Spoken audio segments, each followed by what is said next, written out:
afatin 15 ditor. Më them ka mundësi dhe për më tepër për shkak të ngarkesës, nuk ka ngarkesë aq të madhe në gjykatën e Gjirokastrës. Megjithatë, në lidhje me statistikat për dorëzimet e dosjeve brenda afatit 7 ditor, unë shikoj disa të dhëna të pasakta. Konkretisht nuk e din këto regjistrojnë në 3 regjistra, regjistra e sekretarës që dorëzon tek kancelaria mban dhe dorëzon tek arkivi. Për këtyre 14 vendimeve të dorëzuara jashtë afatit 7 ditor, më dalin më vetëm 7 vendime të dorëzuara jashtë afatit 7 ditor. Po, kurse faktikisht të mbajnë një dosje gjyqtare 90 ditë, është keni disiplinës në punë dhe do të mbani përgjegjësi gjyqtare, por nuk është e vërtetë, domethënë që 90 ditë të mbajë dosjen gjyqtare në dorë. Megjithatë, këto janë gabime teknike që mund të kenë ardhur qoftë nga gjatë hedhjes së të dhënave. Unë them afati 30 ditor ka qenë në ligjin në kodin e procedurës administrative, po është shumë e vështirë të kapet afati 30 ditor për të gjitha çështjet, për shkak të çështjes konkrete të cilat kërkojnë nevojën e ekspertimit, nevojën e pranive të thirrjes të palëve të treta dhe një sër çështjesh procedurale. Megjithatë, tash shumica e dosjeve ekziston mundësia që të gjykohen nëse shërbimi postar është i rregullt. Ekziston të mbahet. Faleminderit për punën dhe ju respektoj.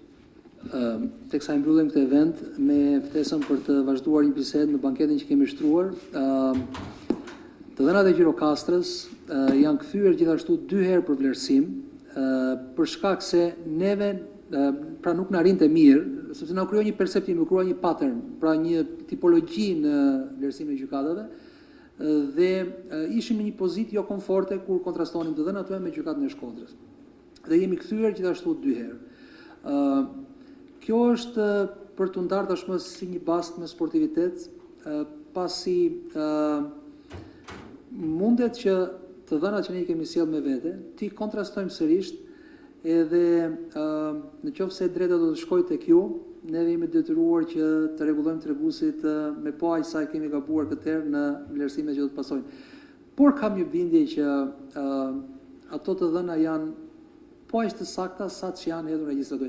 Kemi patur vështirësi dhe ne kemi theksuar fjala vjen me gjykatën e Tiranës nuk e hasim këtë vështirësi që në numratorin e gjykatës mbahen edhe data regjistrimit, edhe data vendimit, edhe data dorëzimit vendimit.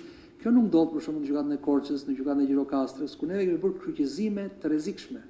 Pra kemi marrë 2 apo 3 regjistra për të kryqëzuar të dhënat me numër regjistrimi, datë vendimi, po këtu në detaje teknike.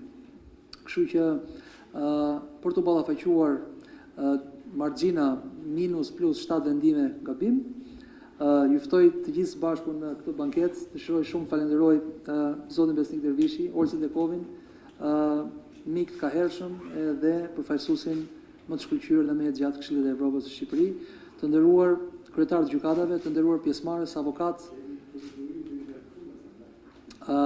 Le të shkojmë dhe të ndryshojmë atmosferën në banketin që na pret përjashtë.